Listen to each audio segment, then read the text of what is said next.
പഴയ ആലുവ മൂന്നാർ രാജപാത തുറന്നു നൽകണമെന്നാവശ്യപ്പെട്ട് ഈ മാസം 16-ന് പൂയംകുട്ടി മുതൽ നടത്തിയ അവകാശ പ്രഖ്യാപന യാത്രയിൽ പങ്കെടുത്ത ജനപ്രതിനിധികൾക്കെതിരെയും കോതമംഗലം രൂപത മുൻ ബിഷപ്പ് മാർ ജോർജ് പുന്നക്കോട്ടിലിനെതിരെയും മറ്റാളുകൾക്കെതിരെയും കേസെടുത്ത പോലീസ് വനംവകുപ്പ് നടപടികൾക്കെതിരെ വിമർശനവുമായി MP അഡ്വക്കേറ്റ് ഡീൻ കുര്യാക്കോസ്.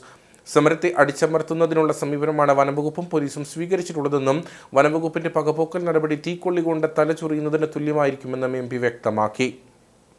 ഇവിടെ വനംവകുപ്പ് തീക്കൊള്ളി കൊണ്ട് തല ചുറയുന്നതിന് തുല്യമായിരിക്കും ഈ വിഷയത്തിൽ ഈ വിധത്തിലുള്ള ഒരു പകപോക്കൽ ഇടപെടലുകളുമായി വന്നാൽ എന്നാണ് എനിക്ക് സൂചിപ്പിക്കാനുള്ളത്.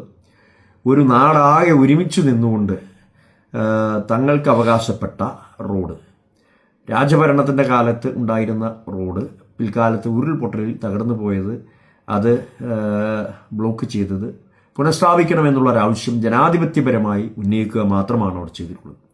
ആ സമരത്തെ ഇല്ലാതെയാക്കുവാനും സമരക്കാരുടെ മനോവീര്യം തകർക്കുവാനും വേണ്ടി നടത്തുന്ന വനം വകുപ്പിൻ്റെ ഇത്തരത്തിലുള്ള പാഴ്വേലകളെ ഞാൻ ഈ അവസരത്തിൽ പുച്ഛിച്ച് തള്ളുകയാണ്. തീർച്ചയായിട്ടും ഈ സമരം അതിശക്തമായ നിലയിൽ തന്നെ ഇനിയും മുന്നോട്ട് പോകും.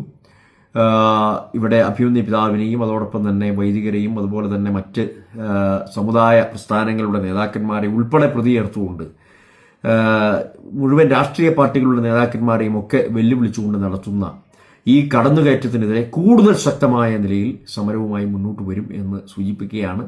ഇത് സമരത്തിന് കൂടുതൽ ശക്തി പകരുകയോ ഒരിക്കലും സമരത്തെ തളർത്തുന്ന ഒരു രീതി ആയിരിക്കില്ല ഇതുമൂലം ഉണ്ടാകാൻ പോകും. അതുകൊണ്ട് എത്രയും പെട്ടെന്ന് വനംവകുപ്പ് ഇത്തരത്തിലുള്ള ജനങ്ങളുടെ ആത്മവിശ്വാസം തകർക്കാൻ എന്നുള്ള തരത്തിൽ നടത്തുന്ന ഈ പ്രവർത്തനങ്ങൾ അത് പിൻവലിയുന്നതാണ് അവർക്ക് നല്ലത്.